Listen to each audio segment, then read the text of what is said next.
Hello, it's me Gobu ചിന്തുല് പുതിയൊരു വീഡിയോയിലേക്ക് എല്ലാവർക്കും സ്വാഗതം. അപ്പോൾ ഇന്നത്തെ വീഡിയോ എന്ന് പറഞ്ഞാൽ ഞങ്ങൾക്ക് വളരെ വളരെ സ്പെഷ്യലായിട്ടുള്ളൊരു വീഡിയോ ആണ് കേട്ടോ. അപ്പോൾ തമ്മിൽ കണ്ടപ്പോൾ തന്നെ എല്ലാവർക്കും കാര്യം മനസ്സിലായല്ലോ. അതെ, ഞങ്ങളുടെ ദേവൂട്ടിനെ ഡേ കെയറിലാക്കാൻ പോവാണ് കേട്ടോ. അപ്പോൾ ജാനുവരി 7-നാണ് കേട്ടോ നമ്മൾ ദേവൂട്ടിനെ ഡേ കെയറിൽ അഡ്മിഷൻ എടുത്തത്. പേട്ടയിലുള്ള ബാംബിനോ ഇൻ്റർനാഷണൽ മോണ്ടിസറി സ്കൂളിലാണ് അഡ്മിഷൻ എടുത്തത്. അപ്പോൾ ഫസ്റ്റ് ഡേ അഡ്മിഷൻ എടുത്തതിൻ്റെ അന്ന് തന്നെ കുറച്ച് നേരം മോനെ ഡേ കെയറിൽ ഇരുത്തിയിരുന്നു, അവിടെയൊക്കെ ആയിട്ടൊന്ന് സെറ്റ് ആവാൻ വേണ്ടിയിട്ട്. അപ്പോൾ ഇതാ നെക്സ്റ്റ് ഡേയിലുള്ള വീഡിയോ ആണ് കേട്ടോ ഇത്. ഇന്ന് മോനെ രാവിലെ 9:30 തൊട്ട് വൈകിട്ട് 3 മണി വരെയും ഇരുത്തുന്നുണ്ട് കേട്ടോ. അപ്പോൾ അതിന് വേണ്ടിയിട്ട് ലഞ്ചൊക്കെ പാക്ക് ചെയ്യുകയാണ്. അപ്പോൾ മോൻ ഇതുവരെ ഉണർത്തിയിട്ടില്ല, അവൻ ഉണർത്തിയിട്ടില്ല കേട്ടോ. അപ്പോൾ ഒരു കുറച്ചൊരു 8-8:30 വരെയൊക്കെ അവൻ കിടന്നുറങ്ങും. അപ്പം നമ്മൾ ആ സമയം കൊണ്ട് അവനാവശ്യമായിട്ടുള്ള ലഞ്ചൊക്കെ പ്രിപ്പയർ ചെയ്തെടുത്തു. കൂട്ടത്തിൽ എനിക്കും ചേട്ടനും കൂടെ കൊണ്ടുപോകാൻ വേണ്ടിയിട്ടുള്ള ലഞ്ചും എല്ലാം പാക്ക് ചെയ്തെടുത്തു കേട്ടോ. ദേവൂട്ടിന് ഫുഡ് കഴിക്കാൻ വളരെ വളരെ ബുദ്ധിമുട്ടാണ് കേട്ടോ. പ്രത്യേകിച്ച് ലഞ്ച് തീരെ ഇഷ്ടമില്ല. അതുകൊണ്ട് തന്നെ മാക്സിമം അവന് ഇഷ്ടമുള്ള കറികളെല്ലാം വെച്ചിട്ട് ലഞ്ച് പാക്ക് ചെയ്യാൻ ശ്രദ്ധിച്ചിട്ടുണ്ട്. അപ്പോൾ ഇതാ ഒഴിച്ച് കഴിക്കാൻ വേണ്ടിയിട്ട് പരിപ്പ് കറിയും ബീട്രൂട്ട് കിച്ചടിയും അങ്ങനെ എല്ലാം റെഡിയാക്കിയിട്ടുണ്ട്. ഇനി കഴിക്കുമെന്ന് കണ്ടറിയാം. പിന്നെ അതാ സ്നാക്സ് ബോക്സിൽ ഞങ്ങൾ അവന് ഇഷ്ടപ്പെട്ട മുറുക്കും വറ്റിലും ഒക്കെ വെച്ചിട്ടുണ്ട്. പിന്നെ കുറച്ച് നട്ട്സും വെച്ചിട്ടുണ്ട്. അതൊന്നും വലിയ താല്പര്യമില്ല, എന്നാലും ഞാൻ വെച്ചിട്ടുണ്ട്. പിന്നെ കുടിക്കാനുള്ള വെള്ളവും കഞ്ഞിവെള്ളവും ഒക്കെ റെഡിയാക്കി കേട്ടോ. കഞ്ഞിവെള്ളം അവന് ഭയങ്കര ഇഷ്ടമാണ്, അതുകൊണ്ട് കഞ്ഞിവെള്ളം കൊടുത്തിട്ടുണ്ട്. അപ്പോൾ ഇതാണ് ദേവൂട്ടിൻ്റെ ലഞ്ച് ബോക്സ് എന്ന് പറയുന്നത്. അപ്പോൾ അവിടെ ഒരു 10-10:30 ആകുമ്പോഴത്തേക്കും സ്നാക്സ് കൊടുക്കും, 12 മണിക്ക് ലഞ്ച് കൊടുക്കും. പിന്നെ ഒരു 2:30 ആകുമ്പോഴത്തേക്കും നമ്മൾ എന്തെങ്കിലും ഫ്രൂട്ട്സ് വല്ലതും കൊടുത്തിടുമ്പോൾ അതും കൊടുക്കും കേട്ടോ. അപ്പം ഫസ്റ്റ് ഡേ ഒന്നും നമ്മൾ അത്ര നേരം ഇരുത്തിയിട്ടുണ്ടായിരുന്നില്ല, അതുകൊണ്ട് തന്നെ ഫ്രൂട്ട്സ് ഒന്നും കൊടുത്തിട്ടുണ്ടായിരുന്നില്ല. ഇപ്പോൾ നമ്മൾ 3 നേരത്തേക്കുള്ള ഫുഡും കൊടുത്തു വിടാറുണ്ട്. അങ്ങനെ ദേവൂട്ടിൻ്റെ ലഞ്ച് ബോക്സ് പാക്കിങ് കഴിഞ്ഞു. അടുത്തത് ബാഗ് പാക്കിംഗ് ആണ് കേട്ടോ. അപ്പം അവന് ആവശ്യമായിട്ടുള്ള ഡ്രസ്സും സ്നഗ്ഗിയും ടവലും എല്ലാം എന്താ പാക്ക് ചെയ്തെടുത്ത് വയ്ക്കുന്നുണ്ട്. ഒരു 3 പെയർസൊക്കെയാണ് ഇപ്പം നമ്മൾ കൊടുത്തു വിടുന്നത്. സ്റ്റാർട്ടിങ്ങിലൊക്കെ 2 പെയർസാണ് കൊടുത്തുകൊണ്ടിരുന്നത്. പക്ഷേ അതല്ല, ഇവർ ഫുഡ് കഴിക്കുമ്പോഴൊക്കെ ഡ്രസ്സിലൊക്കെ ആക്കും, പിന്നെ വാഷ്റൂമിലൊക്കെ പോകും. അപ്പോൾ അതൊക്കെ കാരണം നമ്മൾ 3 പെയർസ് ഡ്രസ്സും സ്നഗ്ഗിയൊക്കെ കൊടുത്തു വിടണം. അങ്ങനെ ഇതെല്ലാം പാക്ക് ചെയ്ത് കഴിഞ്ഞപ്പോൾ ദാ ദേവൂട്ടൻ ഉണർന്നിട്ടുണ്ട്. രാവിലെ ഒന്ന് ഉണർത്തി സന്തോഷത്തോടെ തന്നെ ഉണർത്തിയെടുക്കുക എന്ന് പറയുന്നത് ഒരു ടാസ്ക്കാണ് കേട്ടോ. ഞങ്ങൾ മാക്സിമം അവനെ രാവിലെ സന്തോഷത്തോടെ തന്നെ വീട്ടിൽ നിന്ന് ഒരുക്കി ഇറക്കി കൊണ്ടുപോകാൻ നോക്കും. അവനെ കരയിക്കാറില്ല. ഓരോന്ന് പറഞ്ഞ് കൊണ്ട് നടന്ന് കളിപ്പിച്ച് ചിരിപ്പിച്ചൊക്കെ തന്നെയാണ് അവനെ ഒരുക്കി ഇറക്കുന്നത്. പിന്നെ ഇതിനിടയ്ക്ക് എനിക്കും ചേട്ടനും കൂടെ പോകാനുള്ള തിരക്കുകൂടെ കാരണം രാവിലെ ഒരു ഹരിബറിയാണ് കേട്ടോ. കാരണം എത്ര നേരത്തെ എല്ലാം ചെയ്ത് വെച്ചാലും ലാസ്റ്റ് മിനിറ്റ് എന്തേലും കാരണം കൊണ്ട് നമ്മൾ താമസിക്കാറുണ്ട്. ഈ വീഡിയോ ഒക്കെ എടുത്തത് ജാനുവരി 7-നാണ് കേട്ടോ. അതായത് ദേവൂട്ടൻ ഡേ കെയറിൽ പോയി തുടങ്ങുന്നത് അപ്പോഴാണ്. അപ്പോൾ എനിക്ക് എഡിറ്റ് ചെയ്യാനോ അപ്ലോഡ് ചെയ്യാനോ ഒന്നും ഉള്ളൊരു ടൈം കിട്ടുന്നില്ല. കാരണം ഞാനും ഇപ്പം പ്രാക്ടീസിന് പോകുന്നുണ്ട്. അതുകൊണ്ടാണ് വീഡിയോ ഇത്രയും ഡിലേ ആയത്. അപ്പോൾ 1 മാസം കൊണ്ട് ദേവൂട്ടൻ ഇപ്പോൾ ഡേ കെയറിലൊക്കെ ഒന്ന് സെറ്റായി വന്നിട്ടുണ്ട്. അപ്പോൾ ഇതാ രാവിലെ കുളിച്ച് കയറി കഴിഞ്ഞാൽ പിന്നെ നമ്മൾ എന്തെങ്കിലുമൊക്കെ കഥയൊക്കെ പറഞ്ഞു കൊടുക്കുക, അല്ലെങ്കിൽ ഫോണൊക്കെ കാണിച്ചു കൊടുക്കുകയൊക്കെ തന്നെയാണ് റെഡിയാക്കി ഇറക്കുന്നത് കേട്ടോ. ചില സമയത്ത് ചെറിയ വാശികളൊക്കെ കാണിക്കും, എന്നാലും നമ്മളിപ്പോഴത്തെ ജെൻറ്റിൽ പാരൻറ്റിങ് തന്നെയാണ് ഫോളോ ചെയ്യുന്നത്.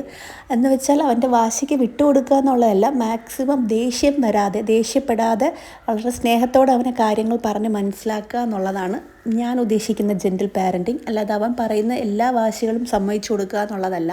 അപ്പോൾ ദേവൂട്ടിനെ റെഡിയാക്കി ഇറക്കുന്നതിൽ എനിക്കും ചേട്ടനും ഡ്യൂട്ടീസ് ഉണ്ട് കേട്ടോ. അപ്പോൾ ഞാനാണ് മോനെ ബ്രഷ് ചെയ്ത് കൊടുക്കുന്നത്, ചേട്ടൻ കുളിപ്പിച്ചു കൊടുക്കും. അത് കഴിഞ്ഞാൽ പിന്നെ തല തോർത്തുന്നതും ഡ്രസ്സ് ഇടിക്കുന്നതും ക്രീം ഇടുന്നതും ഒരുക്കുന്നതും ഒക്കെ ഞാനാണ് കേട്ടോ. അത് കഴിഞ്ഞിട്ട് മോനെ ബ്രേക്ക്ഫാസ്റ്റ് കൊടുക്കുന്ന പരിപാടിയാണ്. അത് ചില സമയത്ത് ഞാൻ തന്നെയായിരിക്കും കൊടുക്കുന്നത്. ഇനി ഞാൻ ഇറങ്ങാൻ ലേറ്റ് ആവുകയാണെന്നുണ്ടെങ്കിൽ ചേട്ടനായിരിക്കും ബ്രേക്ക്ഫാസ്റ്റ് അവന് കൊടുക്കുന്നത്. ദേവൂട്ടന് നമ്മൾ ഫോണോ ടി വിയോ ഒന്നും അവൻ അങ്ങനെ നിർബന്ധമല്ല, ഒരു അഡിക്റ്റ് അല്ല കേട്ടോ. നമ്മൾ കാണിച്ചു കൊടുത്താൽ മാത്രം കാണും, ഇല്ലയെന്നുണ്ടെങ്കിൽ ഓക്കെ ഓഫ് ചെയ്ത് വെച്ച് കഴിഞ്ഞാൽ ഒരു പരാതിയില്ല. അപ്പോൾ ചില സമയത്ത് നമുക്ക് തീരെ സമയമില്ലെങ്കിൽ മാത്രം നമ്മളങ്ങനെ ഫോണൊക്കെ കാണിക്കാറുള്ളൂ കേട്ടോ. അപ്പോൾ ഇന്നിപ്പോൾ സമയം ഉണ്ടായിരുന്നതുകൊണ്ട് തന്നെ നമ്മൾ കൊണ്ട് നടന്നൊക്കെ എങ്ങനെയൊക്കെയോ കാപ്പി കൊടുത്തു കേട്ടോ. അപ്പോൾ ആദ്യമൊക്കെ കുറച്ച് മടിയൊക്കെ കാണിച്ചു, പിന്നെ അത്യാവശ്യം ഫുഡ് കഴിച്ചു. പിന്നെ അവിടെ ചെല്ലുമ്പോഴത്തേക്കും അവർ സ്നാക്സൊക്കെ കൊടുക്കുന്നുള്ളതുകൊണ്ട് തന്നെ ഒരുപാട് നിർബന്ധിക്കാൻ പോയില്ല. അവൻ മതിയാവുന്നത്രയും മാത്രമേ കൊടുത്തോളൂ. അങ്ങനെ നമ്മൾ റെഡിയായി നിന്നപ്പോഴത്തേക്കും അച്ഛൻ ഞങ്ങളെ വിളിക്കാൻ വന്നു. അങ്ങനെ ഫസ്റ്റ് ഡേ ആയിട്ട് അമ്മൂമ്മയ്ക്കും അച്ഛനും അപ്പൂപ്പനും എനിക്കും എല്ലാവർക്കും ഉമ്മയൊക്കെ തന്നിട്ട് ദേവൂട്ടൻ സന്തോഷത്തോടെ ഡേ കെയറിലേക്ക് പോവാണ് കേട്ടോ. അപ്പോൾ എന്നെയും ദേവുട്ടനെയും കൊണ്ടുപോകുന്നത് അച്ഛനാണ് കേട്ടോ. അപ്പോൾ കാരണം അച്ഛൻ വർക്ക് ചെയ്യുന്ന ഓഫീസിൽ തന്നെയാണ് ഞാൻ ജൂനിയറായിട്ട് ഇപ്പോൾ പ്രാക്ടീസ് ചെയ്യുന്നത് രാജേഷ് സാറിനോടൊപ്പം. അതുകൊണ്ട് തന്നെ അച്ഛനോട് പോകുന്നതാണ് എളുപ്പം. അങ്ങനെ ഞങ്ങളിതാ ദേവുട്ടൻ്റെ ഡേ കെയറിലെത്തി. ബാംബിനോ ഇൻ്റർനാഷണൽ മോണ്ടിസറി സ്കൂൾ പേട്ടയിലാണ് കേട്ടോ. ഇതിൻ്റെ പ്രോപ്പർ പ്ലേസ് വന്നിട്ട് ഞങ്ങൾ ദേവുട്ടനെ ഡേ കെയറിലാക്കണം എന്ന് പ്ലാൻ ചെയ്ത സമയം തൊട്ട് ഒത്തിരി ഡേ കെയറിൽ നേരിട്ട് പോയും ഫോണിലൂടെയും ഒക്കെ അന്വേഷിച്ചിട്ടുണ്ടായിരുന്നു. പക്ഷേ ഞങ്ങൾക്ക് തൃപ്തികരമായിട്ടുള്ള നല്ല ഡേ കെയർസ് ഒന്നും കിട്ടിയില്ല. മാത്രമല്ല എനിക്ക് പെട്ടെന്ന് ആക്സസിബിൾ ആകുന്ന തരത്തിലും കൂടെയാണ് നമ്മൾ സെർച്ച് ചെയ്തുകൊണ്ടിരുന്നത്. ചിലപ്പം കുറച്ച് ദൂരോട്ടൊക്കെ നല്ലത് കാണുമായിരിക്കും. പക്ഷേ എനിക്ക് വഞ്ചൂരിൽ നിന്ന് പെട്ടെന്ന് അവൻ്റെ അടുത്തേക്ക് പോകാൻ പറ്റുന്ന രീതിയിൽ ആക്സസിബിൾ ആയിട്ടുള്ളതാണ് നമ്മൾ നോക്കിയത്. അങ്ങനെയാണ് നമ്മൾ യാദൃച്ഛികമായിട്ട് ഈ ഒരു അമ്പലത്തിൽ പോയിട്ട് വരുന്ന വഴിക്ക് ഈ ബാംബിനോ ഇൻ്റർനാഷണൽ സ്കൂളിൻ്റെ ആ ഒരു ബോർഡ് കണ്ടത്. അങ്ങനെ കയറി അന്വേഷിച്ചപ്പോഴത്തേക്കും നമുക്ക് അവരൊരു അരമണിക്കൂറത്തൊരു ക്ലാസ് തന്നെ തന്നു കേട്ടോ. എങ്ങനെയാണ് കുഞ്ഞുങ്ങളെ അവർ ട്രെയിൻ ചെയ്യുന്നത്, കുഞ്ഞുങ്ങളുടെ സ്കിൽസ് ഡെവലപ്പ് ചെയ്യുന്നതെന്നൊക്കെ പറഞ്ഞിട്ട് അതൊക്കെ കേട്ടപ്പോൾ തന്നെ ഞങ്ങൾ ഉറപ്പിച്ചു. ഞങ്ങൾ രണ്ടുപേർക്കും ഒരുപോലെ ഇഷ്ടപ്പെട്ടു. അപ്പം തന്നെ നമ്മൾ അഡ്മിഷനും എടുത്തു. അങ്ങനെ ഇതാ മോനെ ഡേ കെയറിൽ കൊണ്ടാക്കിയപ്പോൾ തന്നെ മാം വന്ന് മോനെ അകത്തേക്ക് കൊണ്ടുപോയി. അപ്പോൾ കൂടെ ഞാനില്ലാന്ന് കണ്ടതും അവൻ്റെ സ്വഭാവം മാറി, കരച്ചിൽ തുടങ്ങി. അപ്പോൾ ഞാൻ പുറത്ത് തന്നെ വെയിറ്റ് ചെയ്യുന്നുണ്ടായിരുന്നു കേട്ടോ. അപ്പോൾ കുറേ നേരമായിട്ട് മോൻ കരച്ചിൽ നിൽക്കുന്നില്ല എന്ന് കണ്ടപ്പോഴത്തേക്കും ഞാനും മാമും കൂടെയൊക്കെ ഇരുന്ന് അവനെ പ്ലേ ഏരിയയിൽ കൊണ്ടുപോയി കുറേ കളിപ്പിക്കുകയൊക്കെ ചെയ്തു. അവരുടെ ടോയ്സൊക്കെ വെച്ചിട്ട്. പിന്നെ ദേവുട്ടിനോട് കൂട്ടുകൂടാൻ വേണ്ടി ഒരു കുട്ടിയും കൂടിയൊക്കെ കൊണ്ടുവന്നു. കൂട്ടൊക്കെ ഉണ്ടെന്നുണ്ടെങ്കിൽ കുറച്ചുകൂടെ സെറ്റായിട്ട് അവിടെ ഇരിക്കും എന്നൊക്കെ വിചാരിച്ചിട്ട് അങ്ങനെ കുറേ നേരം പ്ലേ ഏരിയയിലുള്ള ടോയ്സൊക്കെ വെച്ച് കളിച്ചിട്ട് പിന്നെ അകത്ത് ബോൾസൊക്കെ ഉണ്ടാവും ഒരു ഏരിയ ഉണ്ട് കേട്ടോ. അവിടെ കൊണ്ടുപോയി കളിപ്പിക്കാൻ വേണ്ടിയിട്ട് ഞാനും കൂടെ അകത്ത് കയറി.